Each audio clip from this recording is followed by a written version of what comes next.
Hello, everybody. Frank Kenny here. I am with Becky McCray. How you doing, Becky? I'm doing just fine, thanks. Becky, why don't you give a quick little self-bio of yourself? Okay, I'm a retail store owner in the small town of Alva, Oklahoma, and my husband and I also have a very small cattle ranch. I say small so people don't get, you say cattle ranch, they think Ponderosa. Yeah.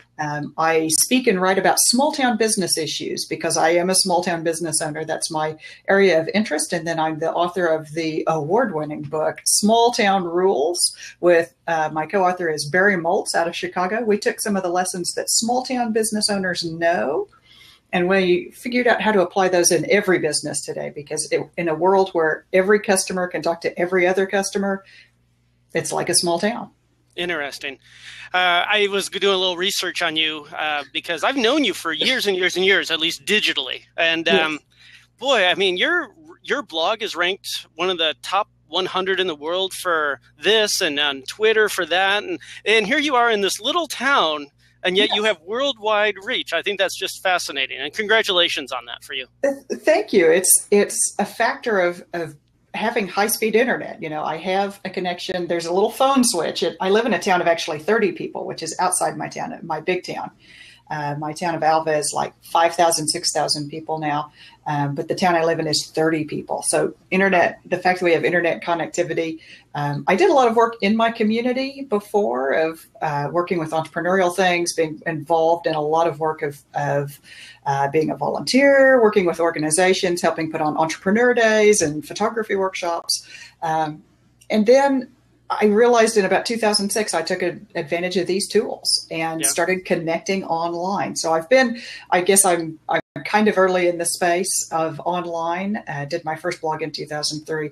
And that means, having been around longer, have gotten more attention, but it's also been a wonderful way to expand the reach. Besides just in my region and say my 5-county area, I'm now able to talk with people all over, have connections in Australia and Canada and the UK and all over, and find small town issues are a lot more common than what we realized ever before. Interesting. And that's really your niche, right? Because you walk the talk, you live the small town life as a modern entrepreneur, and then you help other small towns to help the downtowns or their small businesses to be successful. Well, the whole towns, really. Is that right? Absolutely. Absolutely. My focus is on rural entrepreneurs. I'm a rural entrepreneur. That's what I really love, is promoting how do we get more businesses growing in small towns? Because if you want your town to prosper, you need your locally owned small businesses to prosper. That's your key. Those are the people that are going to turn around and reinvest in your community, the people that are going to volunteer when you have things that you need volunteers for. They're the people who will donate when you need donations. They're the people who will make connections and make things happen. That's your locally owned small business owners. They're the people that make your community prosper. And the other factor of that is all the things that make your community a wonderful place. So people want to be involved in your community. They want to be part of it. And these are the things that you do to make it a good place, the things that you do to make it a lively community, the things that you do to make it be the kind of town that you'd like to see it be. Interesting. We had a conversation not too long ago, and you were telling me about the chambers that you've dealt with over your life as a small town business owner. And really, no chamber person has ever, and I don't want to get anybody in trouble here, but no chamber person has really come to you and asked you, how can we help you with your specific circumstances? Is that what you were telling me? What do you need? The conversation that we had was, if you want to be successful as a chamber right now, walk into your businesses and say, what do you need? Mm-hmm. As opposed to walking into your businesses and saying, here's the thing you can sign up for. My chamber, my local chamber now is in a really unique situation because the chamber executive is shared as also being the economic development person for the city. So she is split two ways there. And besides chamber, she also has tourism. So she has tourism, chamber, and economic development all in one person. And she's only one person, and there's one other staff person in the chamber who helps with administrative support, who's also very good.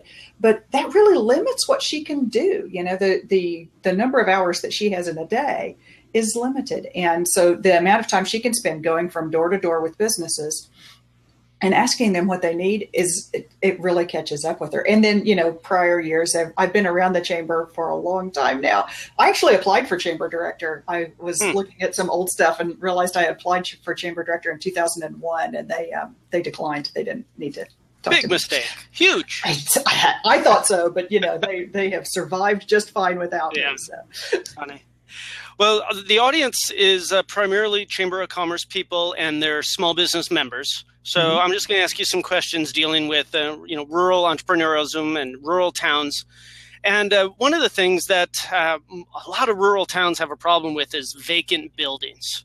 Yes. And what do you do about that? Yeah, empty buildings. It's a real common problem in small towns. We have buildings that are just either sitting there completely empty or they're used as storage. That's what drives me nuts is when, the guy owns the building and he's got it full of junk and he won't move. But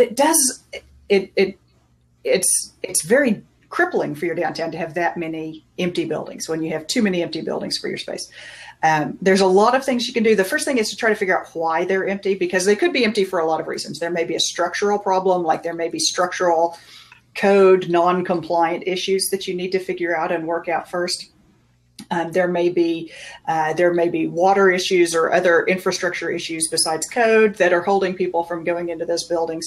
It may be that you have a building hoarder on your hands who will not turn loose of a building or won't rent it and won't do anything. These things happen to a lot of small towns. They get, one guy buys one building and then he buys another building and he buys another building and suddenly he controls all the buildings in the community.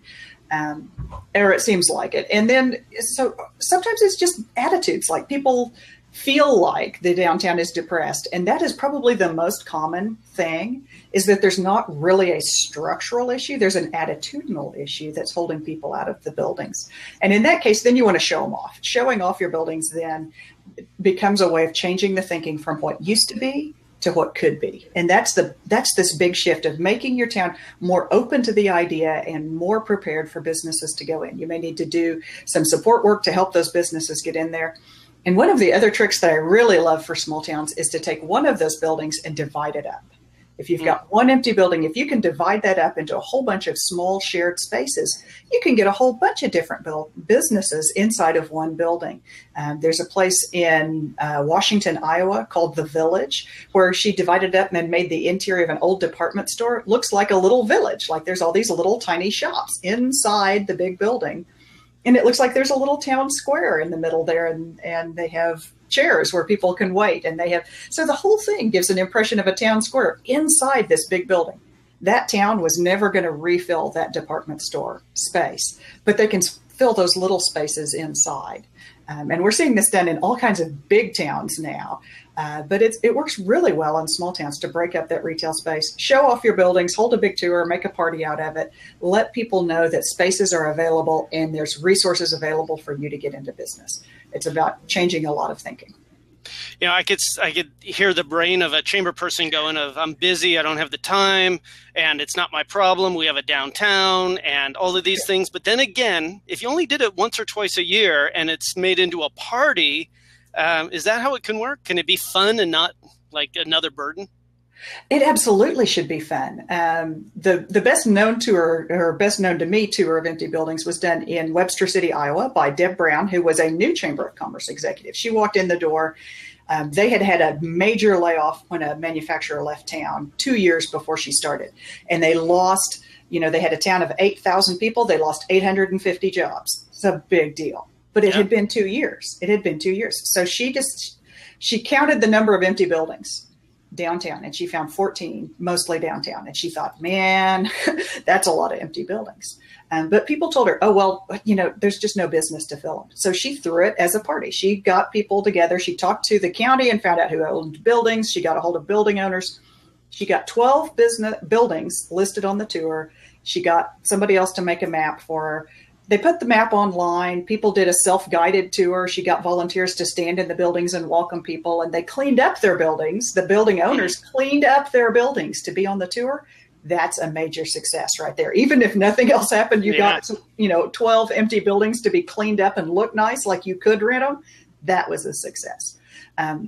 And so people led themselves on the tour. They all kind of got together for coffee at a designated time after the self-guided tour. So it was kind of a party sort of atmosphere. It made a really good kickoff project for her as a new chamber director, because it really shook up people's thinking. They were used to thinking of, these are empty buildings and we're embarrassed about them. And she's going, no, these are business opportunities, and we're going to show them off. So it felt more like a party. She just did the one. It's been 2 years. They haven't done another tour because they haven't felt the need, because they filled 10 of the 12 buildings. Wow. And they built a lot more interest in business around, and they changed. It marked a shift in people's thinking. And that, in that sense, it accomplished everything she set out to do and built a whole different way of thinking about the town. I can see where it would be very successful. A lot of people have no idea what a Chamber of Commerce even does. And by doing something so public, and that a lot of people would be involved as volunteers, and it would, if you filled up vacant buildings right there, would tell an amazing story that you'd sure to get in the local press, if not your own social media. So they did. They got a lot of press out of it. They got a lot of regional press out of it. The people's image from around the community was that Webster City was this down on its luck town. Suddenly, this was a different story they were telling. They were telling the story of Webster City as this up and coming place. And it has led to so many new connections and new things. People are aware of her as the new chamber director now for 2 years. People are aware that the chamber is doing things. They're aware that the town has potential and activity and life.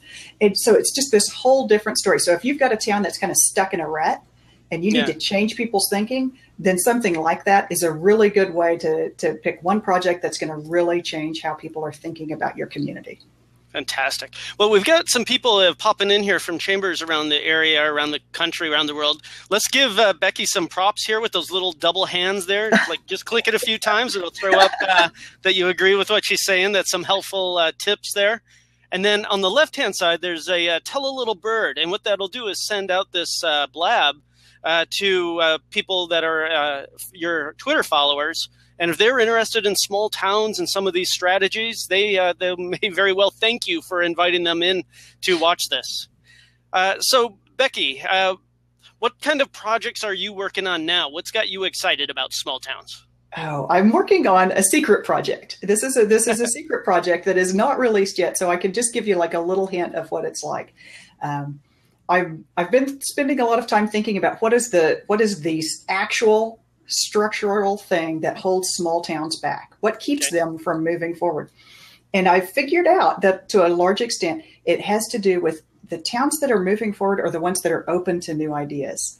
And there's if you could just make your town more open to new ideas, you could change everything about your town. So I have a list of ways and some steps that I think will make towns more idea friendly. I want to do some research on this. I want to work with an initial group of towns. So we have a group. I'm thinking of this particularly. I've been spending a lot of time thinking about that in relationship to a specific group of people, which are those of you that have a county-wide territory or an area-wide. You're maybe the regional chamber of commerce, or you have a large territory and you have more than one town that you work with. And so you're in a really awkward position because you're trying to bring ideas in and they always see you as the outsider. You're dragging them along. So for those folks, if you have that situation, then I'm thinking of ways to help you make those towns more idea friendly. So when you bring an idea in, they're more likely to actually operate it, to take that idea and run with it, to create something out of it, as opposed to be the kind of people that when you tell them, I have this great idea for, say, a tour of empty buildings, you don't want these to be the people who go, we tried that once. Yeah. Or that's not how we do things here. You know, those are you have the citizens against virtually everything. The cave people. The cave people. They're in small towns. They're in big cities too. I swear they are. But if you're working in those kind of things, so if you go to saveyour.town, at the bottom of the page, there's a link for multiple town markets. So if you deal with more than one town, you can sign up there. There's an email list, and you'll be the first ones to hear about this project that I'm working on of trying to make towns be more open to ideas. I want to work with an initial group and get some actual evidence that this approach works for people. Right. And then you'll be hearing about this everywhere from me. It's funny how important momentum is, isn't it? That if people are down in the dumps year after year after year because the downtown has been slowly deteriorating, they kind of feel like, well, nothing will work.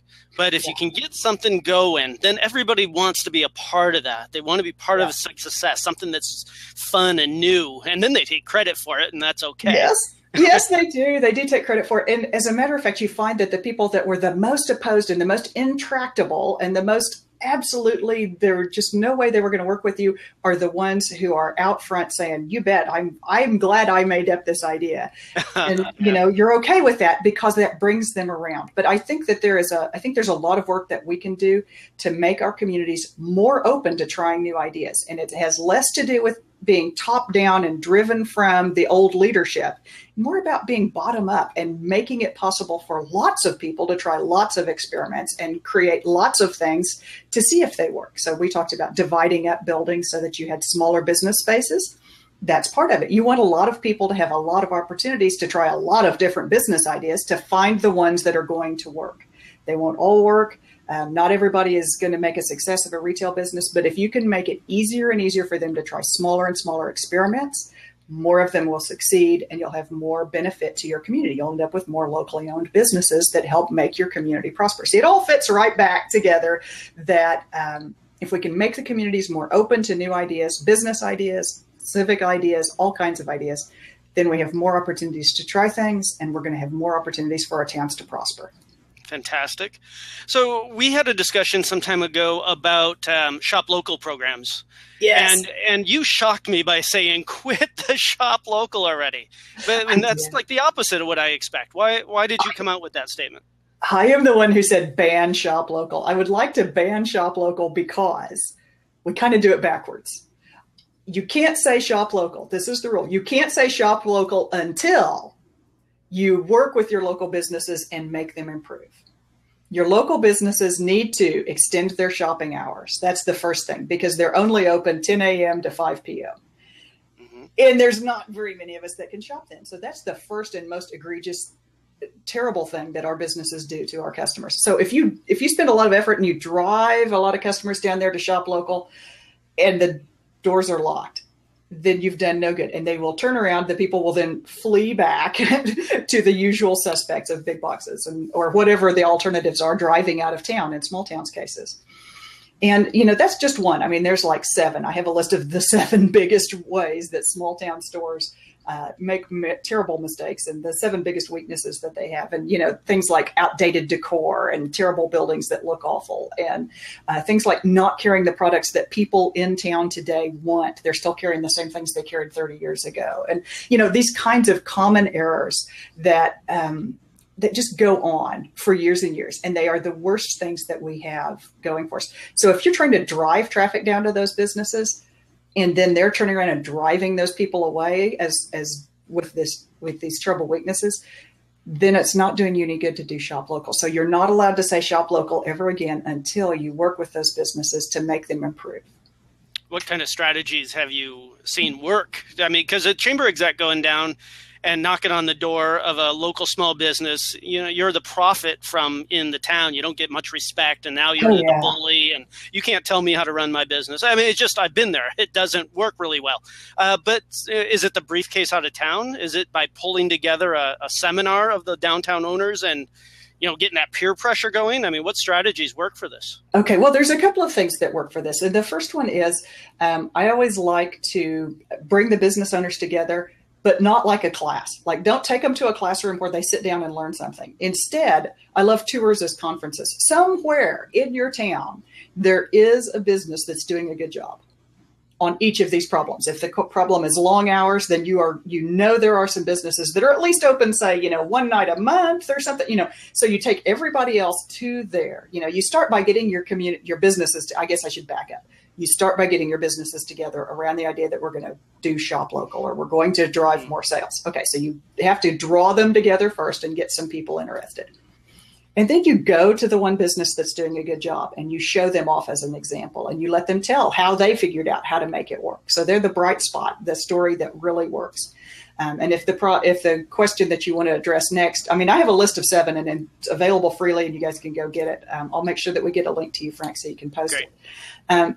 And you can go through these 1 month at a time or 1 week at a time, and you can work with them. So the next one is the selection of merchandise. And so you're going to go to somebody that has really freshened up their selection of merchandise. They're carrying cool new stuff that nobody knew you had in town. And so you're going to take the merchants to that business and you're going to talk about how did they freshen up their line and what did they have to do? How did they get rid of the old junk? How did they find out what people wanted? So by doing that, letting them tell each other works really well, and not doing it in a classroom. I'm not a big fan of the classroom and the outside expert comes in and gives the hour-long PowerPoint and everybody goes, thanks.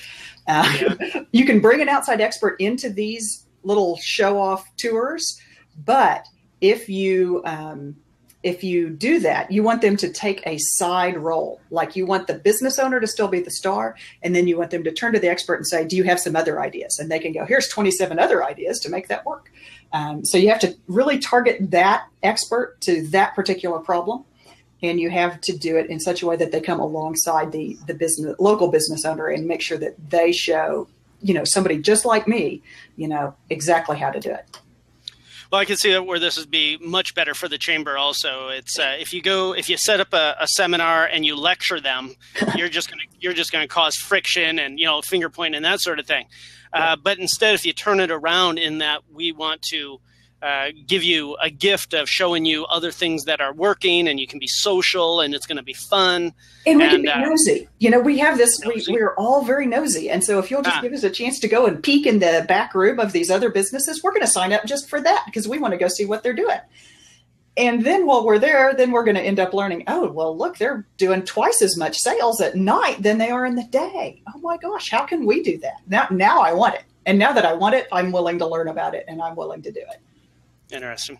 Let's talk about your experience with committees and other organizations in small towns. You were telling me that you have found because of the ease of communication now, you don't need necessarily an organized committee to get things done. What was that you were saying? What was that all about? Kill your committees. I would love for you all to just kill your committees. And I have a good reason for this. And that is because we really do have the tools now.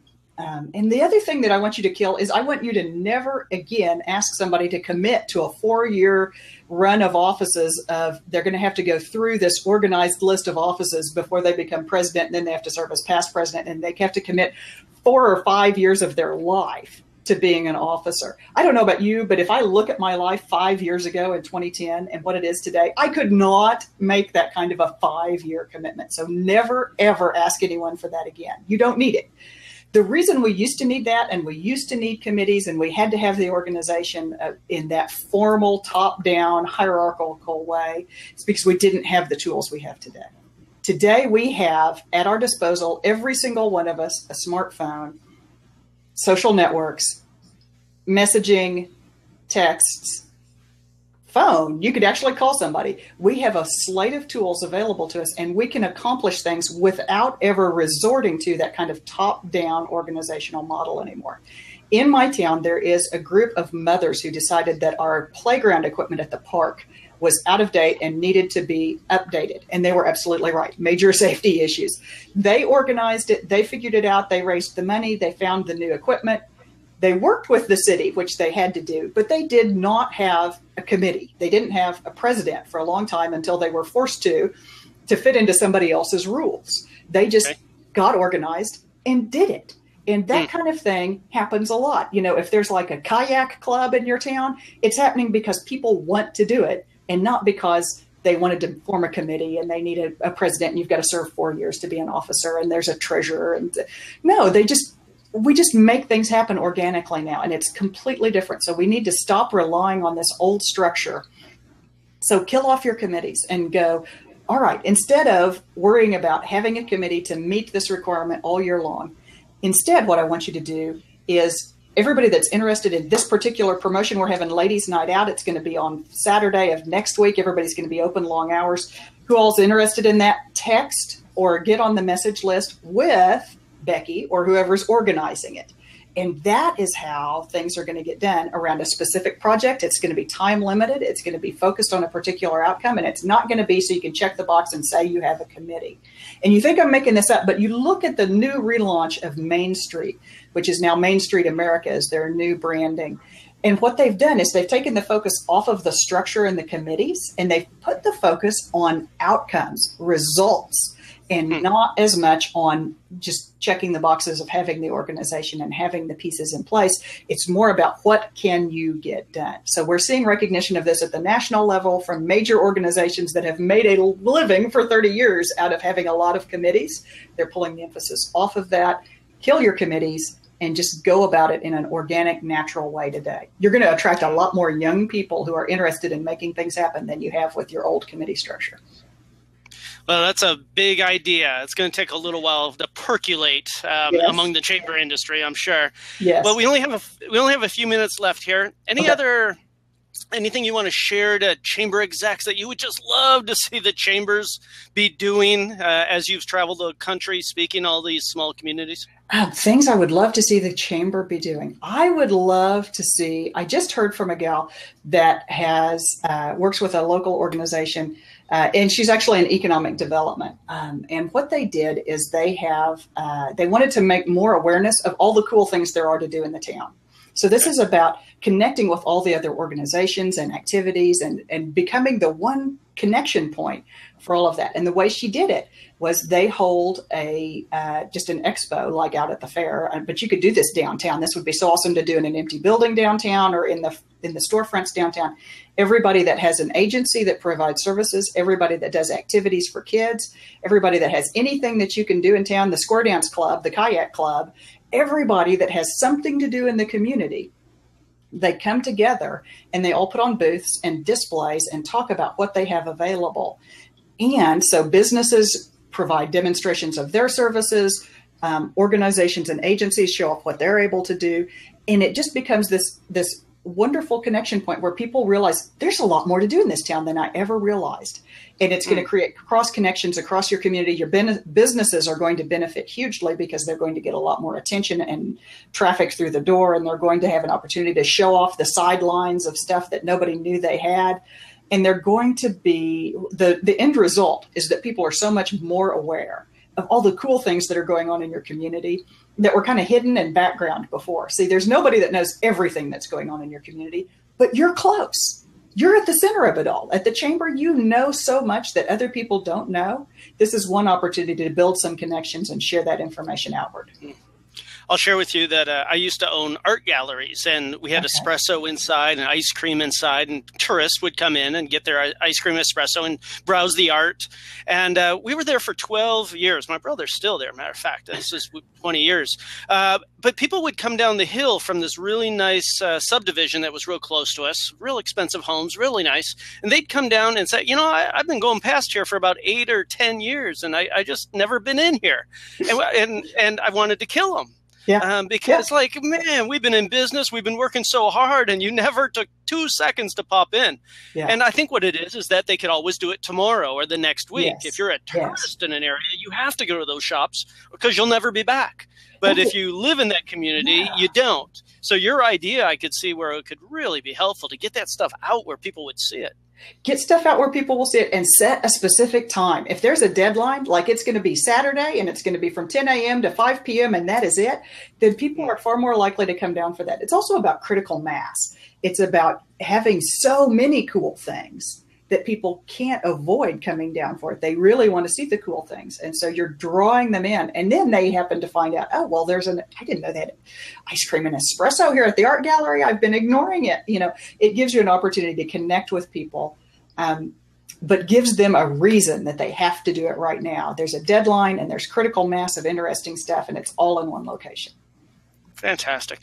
Becky, if people want to buy your book, Small Town Rules, or if they want to go to your blog, how can people get your contact information? Absolutely. You can find the book, Small Town Rules, is at smalltownrules.com. And you can find me as a speaker and author at beckymccray.com. And I'm also on Twitter at Becky McCray. I'm very chatty on Twitter. Just feel free to say hi. If you go to saveyour.town, saveyour.town, that's where you'll find, we actually have a toolkit that Deb Brown put together with me on the tour of empty buildings, how to run in one of your own, that's available for sale. And then you can also sign up for that secret project that's getting ready to launch about having more than one membership area that you work with different small towns. And then my stuff that's focused on small town business is at smallbizsurvival.com. And that's a hugely successful blog, right? I mean, that's your one that gets amazing traffic, isn't it? It's been around since 2006, so it's getting to be old. But we post every single week. We have new articles on how to do small business. We're doing a series right now as we go into the holidays of emails that you can actually share with your business members of things that they can do to help spread the word about shifting more of your shopping to local businesses during the holiday season. And you're welcome to take those emails and share them out with your members. They're available at no charge there at smallbizsurvival.com.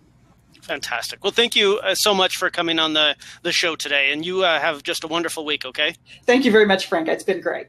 Okay. Bye-bye, Becky. Bye-bye, everybody. Thank you all so very much. I will produce a recording on this and put it on my blog at frankjkenny.com. Have a wonderful day. Thank you.